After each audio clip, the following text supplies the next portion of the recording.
when you start to heal and the people around you can't seem to let go of the old you, right? They can't seem to accept that you are different, right? Even though, like, it's a clear thing, like, people can see it. Because people are telling you, but in certain people, they just can't see it, right? That's in them. And you have to set boundaries and let those people go. Because those people were seasonal. And them don't match the new you, right? And the reason why you have to let them go is because they are still speaking on somebody who's not there.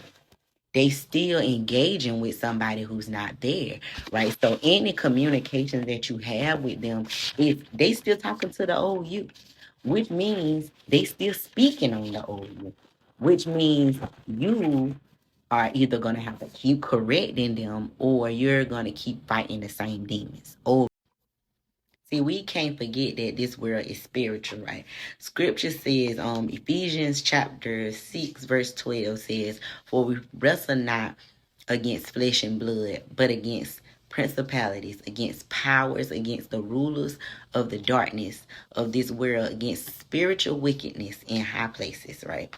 So anytime that these people are continuing to speak these spirits on you or to you, they're feeding these spirits back to you, right? Circling them back around.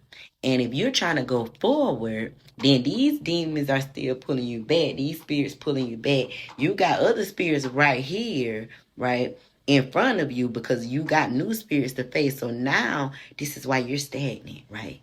You're stagnant because of who's attached to you. That's why you have to let people go.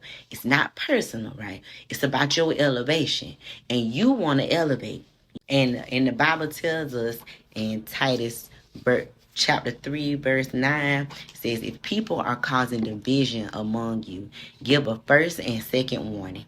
After that, have nothing more to do with them. For people like that have turned away from the truth, and their own sins condemn them." Right? So what they're battling with is internal. And because they're not choosing to elevate, they will only bring you down. So you give them the opportunity to accept you. You tell them, right? It say you get them 2 warnings. They are causing the biggest division. They causing a division inside of you, right? It's causing you emotional turmoil.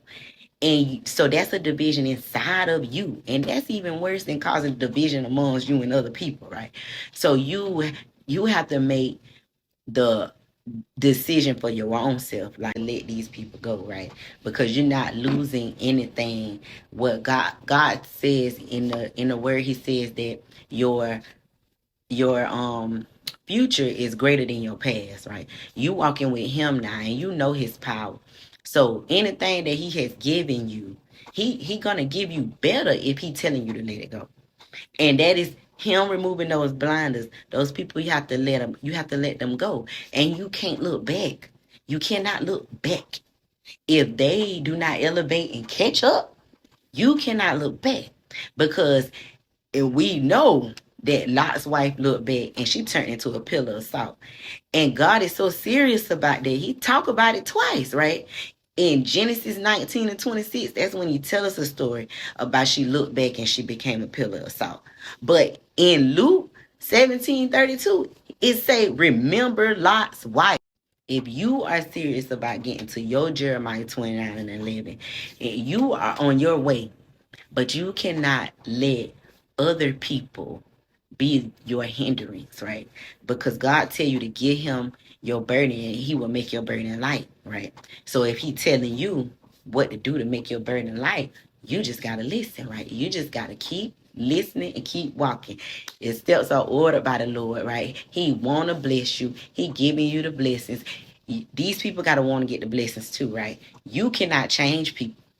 God gave us dominion over everything except people. We cannot do nothing to change people. People got to want to change themselves. And if they sins condemn them, you shouldn't let their sins condemn you too.